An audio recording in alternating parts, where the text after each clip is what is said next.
Welcome to the Sunday Brunch series, where girl talk has never felt better. We're bringing that brunch and chill therapeutic vibe straight to your ears. I'm sitting down with a few of my friends to talk all things womanhood. Grab your cozy blanket, tuck in, and let's have a girl chat. Welcome back for another episode of the Lovish Podcast. I am your host, Dr. Sita Hood, vision architect and licensed therapist. I am thrilled to be on these airways with you, but more importantly, if you are listening to this episode, I need you to head over to my YouTube channel so that you can watch this, because I have some lovely ladies in the studio with me today. Well, actually, we're not even in the studio. Okay.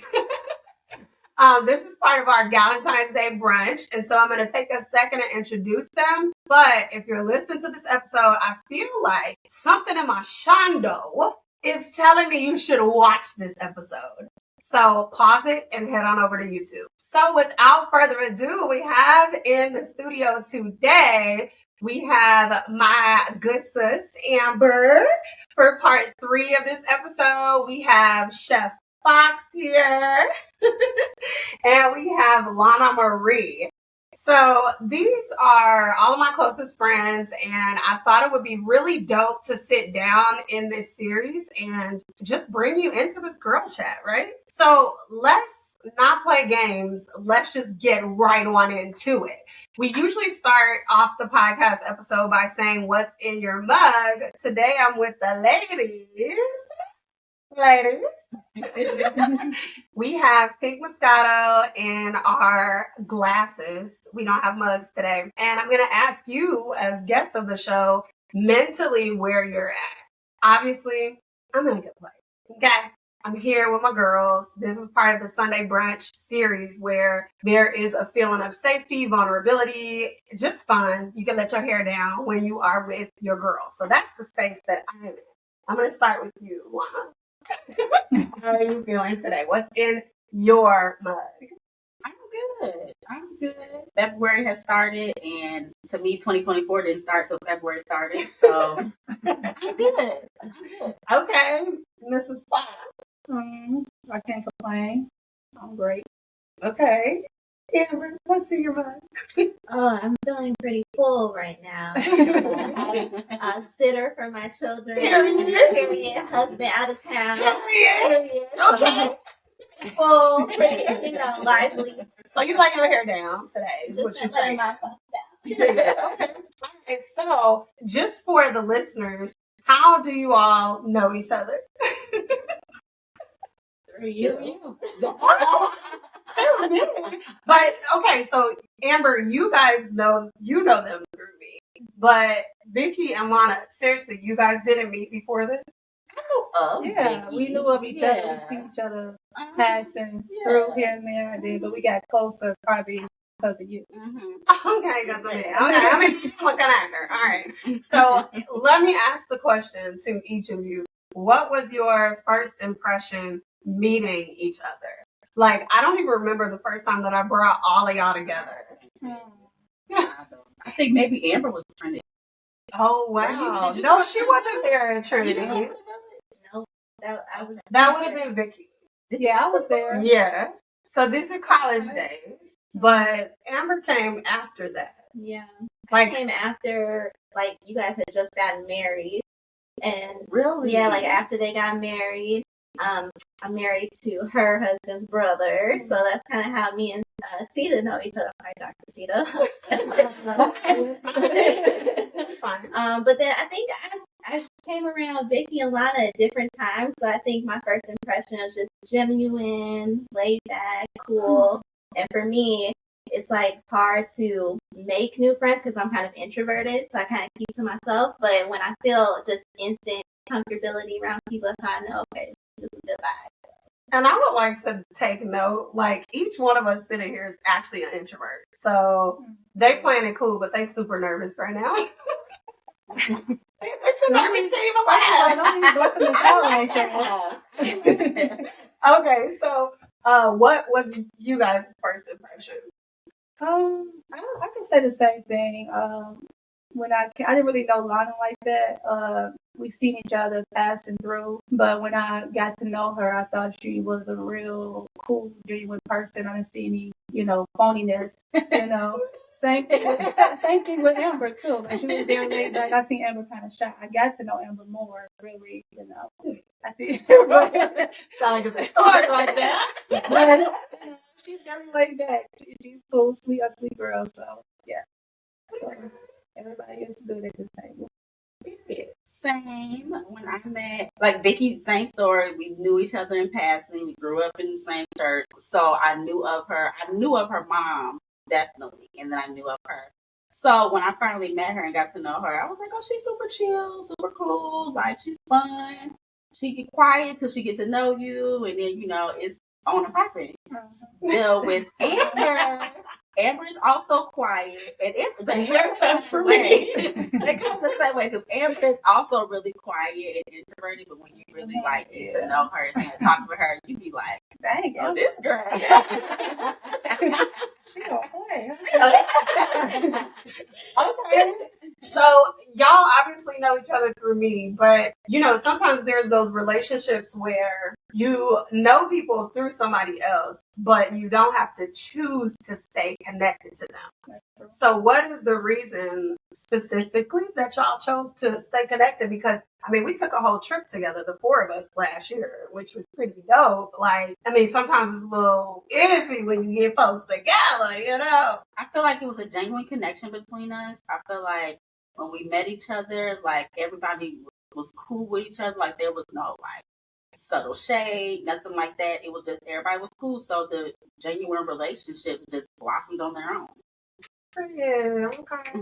And I think we have a lot in common. Like we all got married young, all have children, so we could connect that. The conversation we have is based mostly, I can say mostly, but sometimes on that. So we could, we have a lot of things in common and everything. So similar topics. Yeah, similar topics and stuff like that. So. And I think too is low pressure. Sometimes when you meet new friends, you feel like you gotta stay in touch all the time and call them and all of that. But it's just real low pressure. We know if we don't talk when we get together, we're gonna have a good time. It's gonna be good conversation. So yeah. For sure. Dope. Okay, and I'm gonna ask this question to you specifically, Vicky. How has being vulnerable strengthened your relationship? I really chose to ask you this question starting us off just because I know that us growing up in the hood, first of all, Black women, I think, have this stereotype that we're tough, we're strong, we fight, we not vulnerable, we're not allowed to be vulnerable. And some people exemplify that more than others. And I feel like me and you are similar to that, but obviously I'm a whole therapist now, so more so you. So with that perception of you and all of your relationships, how has vulnerability actually strengthened those relationships? It's strengthened it by me. I can say that I had to trust more because I feel like vulnerability and trust is go hand in hand. Because if I can't trust you, I can't be vulnerable with you and everything. So it just me opening up, even being vulnerable in my relationship with my husband. Vulnerability is trust, and you could have more intimacy in your relationship. So, so that's how. It strengthened me by just opening up, me basically being in a relationship and seeing how my husband is, and even me opening up to people around me, the friendships. My circle is small because, of course, I want the peace. Period. And then I don't want to be around people that I can't really speak my mind, speak out. And me being vulnerable, if you see me vulnerable, it means I could trust you. I could just be myself, be open and everything. So, but it has strengthened me, especially me being married, having kids, it opened up my mind because even though people think I'm very tough, I am sensitive. We do got the hands though. Yeah, don't. We got them though. Let's keep it on. Right. But yeah, just being married and just making my circle smaller, the people around me, I could be vulnerable. I keep people around me that I could be that person, emotional, tell you stuff, and you won't judge me. So really, it sounds like you were intentionally creating a safe space for you to be vulnerable. Yeah. So real selective about who is around me. Yeah. Who I choose to be around me. I need that piece. If I can't be vulnerable, around you, then I just don't want to be around. Yes, I feel that 100%. So, Amber, how in your relationships do you confront fears and insecurities? I think, as I was listening to Vicky, I was like, I feel that wholeheartedly. It's a sense of comfortability. Yeah. When you feel like you can just be yourself and you don't have to be a certain way and sit up straight So and sterile. be careful with what you say because somebody might judge you. I'm very selective, I'm just, it's not like an intentional, like I don't want to be around that person, but it's more so if it's not a vibe, I'm gonna vibe with who I vibe with. Yeah. So yeah, just comfortability. I don't have to walk into this relationship feeling like you're gonna judge me or feel like, you're gonna be picking me apart. It's just, it's a low pressure. So, okay, well, low-key, you bring up something else. Now, this is a question. Do you feel like if somebody does pick you apart, so to speak, that that's still a real friend? No. And that's where that kind of like, you'll see, I will fall back, okay? Because ain't nothing. Fall all the way back. I fade in the abyss. You won't see me no more. But it's vice versa too, because I want people to be themselves around me. I want to see you the way you are every day. I don't want nobody to change up or anything. And people think being vulnerable is a sign of weakness, but it is a sign of strength. Because some people are scared, because at one point I was scared to be vulnerable with people, because of course I've been hurt a couple of times with friends, and it's hard. It was hard because even females, like I don't have any sisters. I have two brothers. Friendship trauma. Yeah, and I have two brothers, so I don't be around females like that.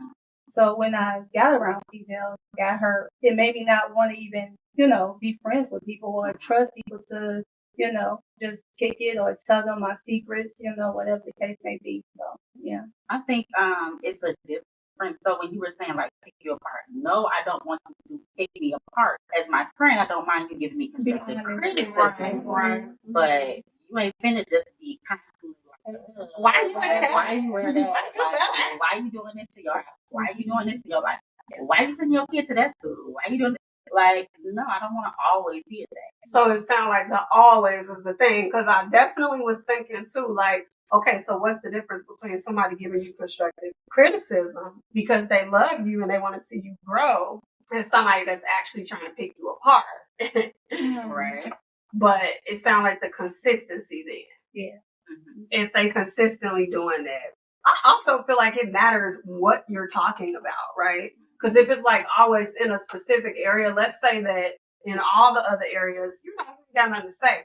But for example, if it's always when it comes to, okay, you a chef, like your cooking skills or something like that, or always questioning that, or you know what I'm saying? Yeah. Something like that where it's something very specific. Especially when you're the subject expert. So her being a chef, say it. I can't constantly be coming to her like, you should have asked something. You should have added salt and pepper. Right. You should have. And Vicky, like, well, this is the way I wanted it to taste. I'm a chef. That's what I wanted it to do. Like, but who are you to tell me? I'm just like, well, I'm just saying. Every time I taste so food, like, then it's looking like, like you're hating. Like, what are you? Like, what you on? So this actually brings up another good question, because obviously the relationships that we establish, everybody ain't in your life for a long time. You feel me? Like, some people, they gonna be gone at some point, right? So, Lana, how do you go about reflecting on your relationships for like alignment? Like, how do you even notice when somebody is out of alignment with what you want for your relationship? I feel like just not vibing anymore. Like, the vibe ain't there. Like, I feel like the friends I have in my life now, like, I may not talk to all of them every single day. Right. But something may come up where I may think of them, or like, I'm like, oh, I want to go have fun with my friends. So yeah, I just feel like the vibe has to be there. You want the vibe to be there with your friendship. Like, you want to have fun. You want to feel comfortable, all of that. So in all of that, it's just like, if I don't feel that any longer with you, if I don't feel like we don't even have to be on the same page, but if I don't feel like we're in a relationship that is bringing me happiness and joy, then there's no growth there. There's no friendship. There's no relationship. But you can still be cordial with that person. Yeah. You don't have to be close to them, because that's how I am. There's a lot of people that I know. I can't say they're my friends, but if I see them come and go, I speak cordial. Hey, how you doing? You know, we'll talk for a minute, catch up, but I don't have to hang with you.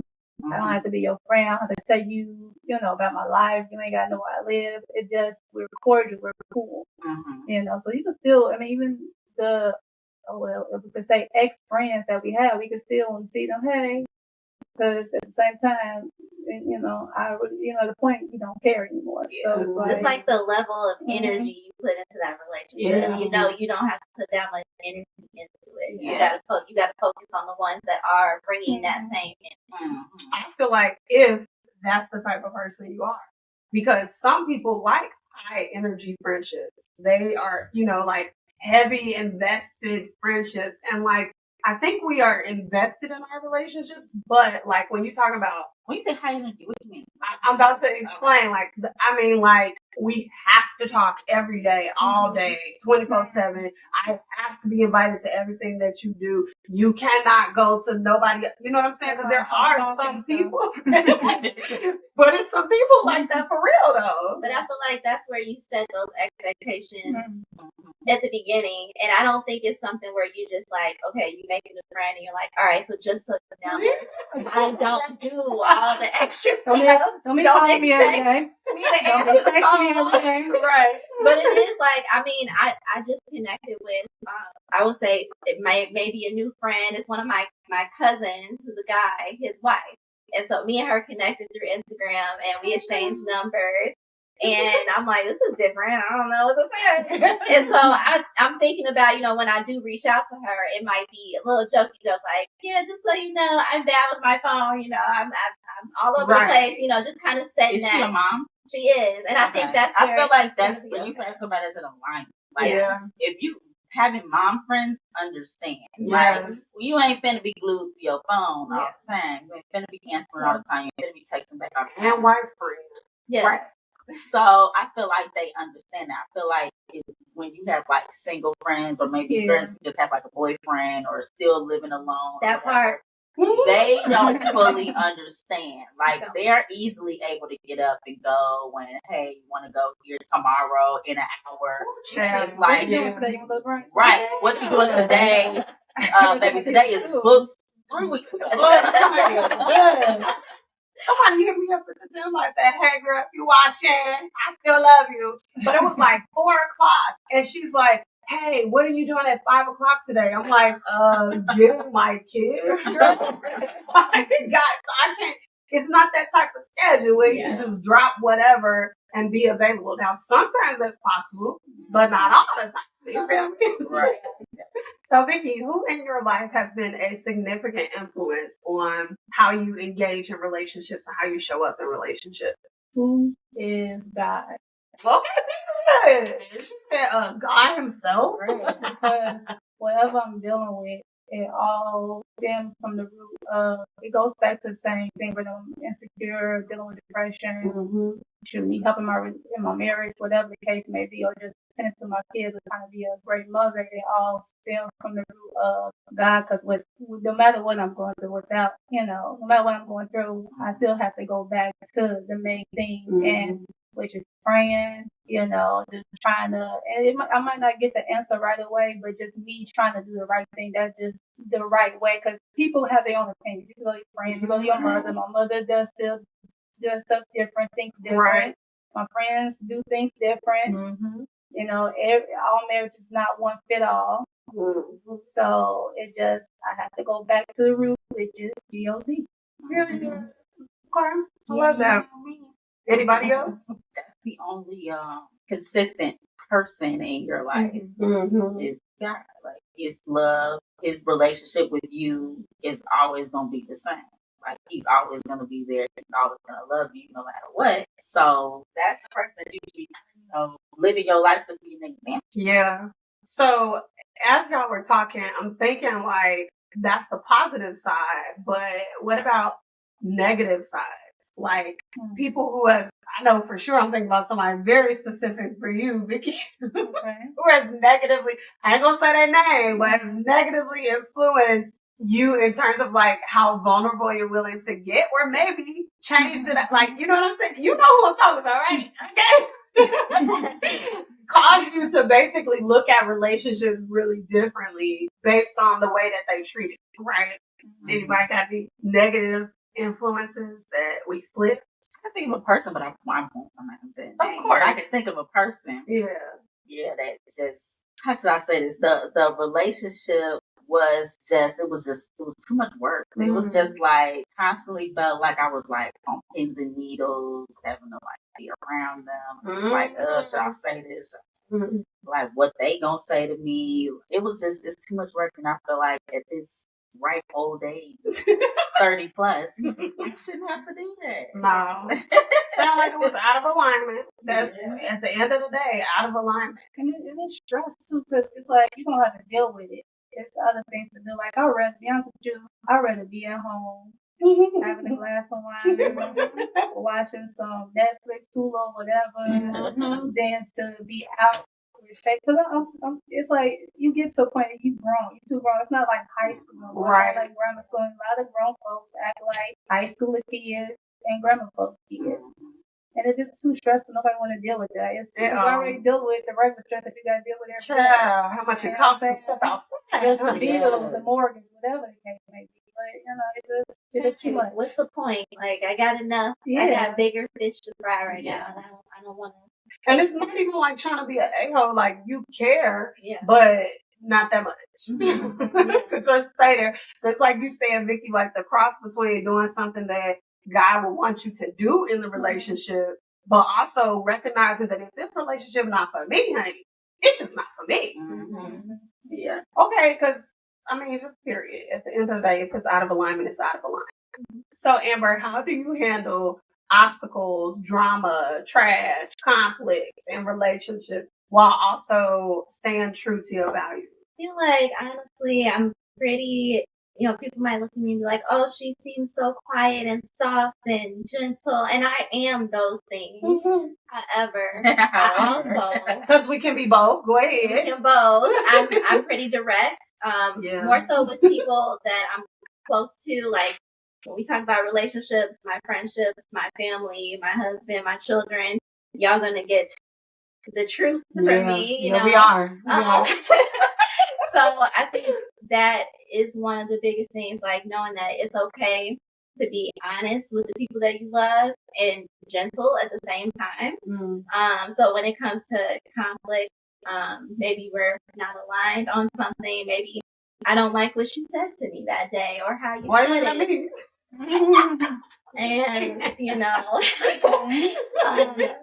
bring it up in that moment, but I will bring it up and we're going to have a discussion about it and then we're going to reset, because one thing I can't do is someone who's close to me just kind of sweep things under the rug. I want us to be on the same page going forward. If you didn't like how I said something, you tell me, because I won't do it again. And then I know how to like proceed forward. So that's kind of my approach. Everybody else got a We're dealing with drama and stuff. Obstacles. But how do you stay true to your values still, basically? You throw it out the window. No, I think like I just don't pay it no mind. Because if it's drama and there's drama that's not worthy of any energy, like just stupid drama, then it's like, why am I even giving this energy? Like, I have better things to do, bigger fish to fry. Like, I don't have time for this. And that's why I was very clear. Like, when it comes to people that's not close to me, I don't give that time. It's cut out. But this circle where I'm talking about, these are my relationships. These are the people that I'm connected with. Yeah, I'm gonna address so that it doesn't get to any drama. Like we're not gonna have drama. I was thinking that it's not even gonna get to the point of drama. Yeah, right. Because I'm gonna talk with you about it. Like I feel some type of way about blah, blah, blah. Yeah. And I'm going to talk to you about it, and we're going to deal with the issue. And that's just going to be it. It was her saying she disappeared into the abyss for me. Relationship And Will. it's not in alignment. She said, I'm done. Cut it off. I'm in the abyss. Like, hey, that's gone for real. That's a good, to me, that's like a good trait to have because I don't have that with me. I don't have To me, I want to know what the problem is. You finna talk to me about this. Ain't no disappearing. We need to get down to the bottom of this. What's the problem? But is that for people that you're close with? Or Yeah, people I'm friends with, people I'm close with. If I just consider you an associate, then I don't care. So you went to the abyss as well. No, I'm still going to address you like I don't even know what's going on. You may have a whole problem with me. I don't care. It's not masculine. So I'm still going to treat you as if hey, down by the bed. Yeah. That's it. Like, you're not keeping me up at night. You don't pay my bills. Right. You don't sleep next to me. Like, why am I mad? Yeah. Now, if you are a friend, then yes, okay. What's the problem? Right. Like, we finna address what's going on. Like, what's the issue? Why are you upset? I feel you been your vibe and your energy been off. So what's the problem? But what if y'all don't agree? What you mean? Like, you could address that person, but you know, they're telling you what's the problem, whatever, and you're like, well, I don't feel I did that way. Do you apologize? And this is a person that's close to you, right? Do you apologize, or do you just y'all still basically is not in agreement with something? So do you apologize and say, okay, we're never going to agree, so move on? But that could also mess up the relationship because she might not be joking. It might be something serious to her. To you, it's not serious because I know that happened to me. That stuff that's just not serious, and it be people that's close to you. It's like, okay, whatever.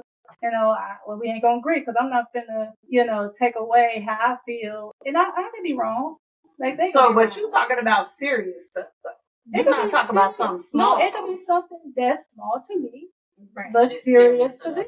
Right. Because some things that's serious, even in your marriage, like some things that might not be serious to me. So what are you saying? What's your answer for that?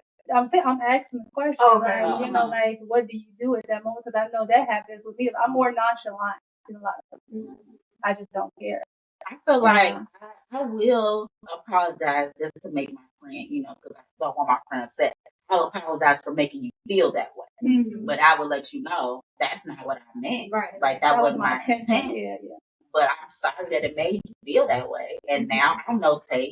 I can't do that. Exactly. That's why I'm thinking, like, yes, I'm sorry that I hurt you. That's not in me to hurt you. But then in the back of my mind, I'm like, okay, I know my audience next time. I will not joke with this person like that no more. I will not say these comments around that person. Or maybe this person is a little more sensitive. So I will keep my thoughts to myself in this area going forward.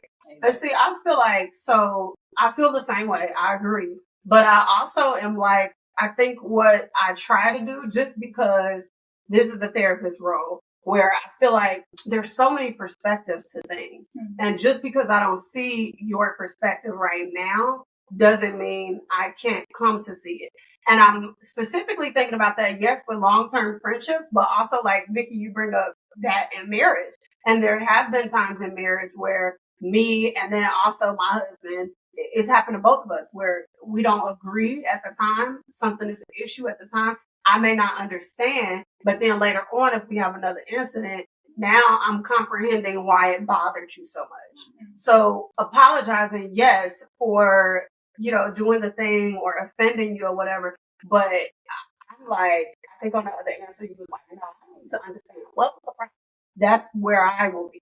Like, well, what about that made you upset? And I don't have to understand it, but I just would like to, because I like to understand people, If I'm in close relationship with you, I want to understand, like, because truth be told, we could be talking about this seemingly small issue, but it's tied to something so much bigger. And so I could be cracking other jokes that you don't like, or saying other things or doing other things that you don't like that are connected to this one thing.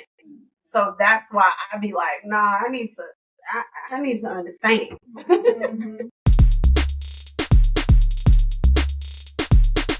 It's time to talk about what I've been loving. Product recommendations, shout outs to family and friends, and overall gratitude. Let's get into it.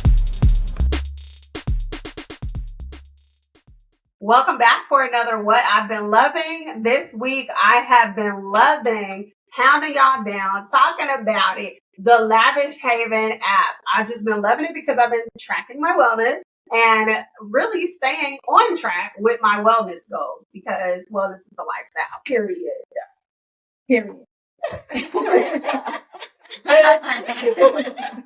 I've been loving, I don't know if y'all been seeing her on Instagram, Fantasia's outfit. Go off, Fantasia! Fantasia and that stylist have been working overtime. Working, honey. Because baby, the outfits. And Fantasia just stepped out. And I've been seeing a lot of interviews from her too. I love watching her interviews and just hearing her story and how she lost everything. And now she's getting her opportunities back in. Love the girl.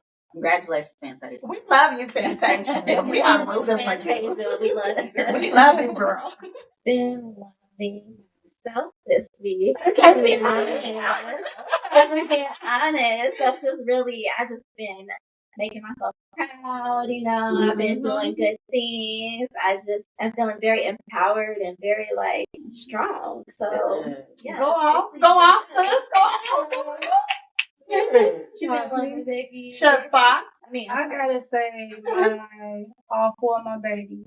Aww, The reason why I say that because I've been very busy, and they've been literally taking care of me, looking for me. Aww. They've been watching my daughter's been watching their little brother. My husband been cooking with. He don't. Oh, he's one because I was definitely counting 4 babies. Or I was thinking, girl, I was over here I miss a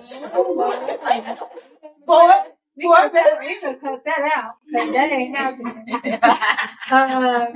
But yeah, my 4 babies because I've been busy, tired, just so busy. So they've been just helping me around the house. I ain't really have to do nothing. Food's been brought to me in bed, so it just so I ain't been cooking all Go off then, Fox family. all 4. So. All right. So I hope you enjoyed today's episode. If you enjoyed today's episode, share the love. Share with your mama, share with your auntie, share with your best friend, and then head on over to Apple Podcasts and leave us a 5-star review. Reviews help the podcast to grow. Make sure you come back here next week so you can catch the rest of our conversation. Bye.